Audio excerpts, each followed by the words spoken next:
तूर खरेदीला सुरुवात होऊन देखील हमीभाव केंद्राकडे शेतकऱ्यांनी फिरवली पाठ।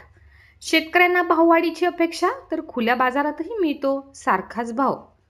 जिल्ह्यात मागील काही दिवसांपासून हमीभावाने तूर खरेदीला सुरुवात झाली आहे। मात्र खुल्या बाजारात दर सारखेच मिळत असल्याने शेतकऱ्यांनी हमीभाव केंद्रांकडे पाठ फिरवल्याचं पाहायला मिळत आहे। जिल्ह्यातील विविध भागात तुरीच्या उत्पादनात मोठी घट झाली आहे। त्याचा थेट परिणाम बाजारातील आवकवर होत आहे। शेतकरी तूर विक्री करताना गरज पडली तरच तूर विक्रीला प्राधान्य देत आहेत। सध्या 7,750 प्रति क्विंटल दराने तुरीची हमीभावाने खरेदी केली जात आहे, तर 7,425 प्रति क्विंटल दर हा खुल्या बाजारात मिळत आहे। यापुढे तुरीचे भाव 10,000च्या पुढे जातील अशी आशा शेतकऱ्यांना आहे।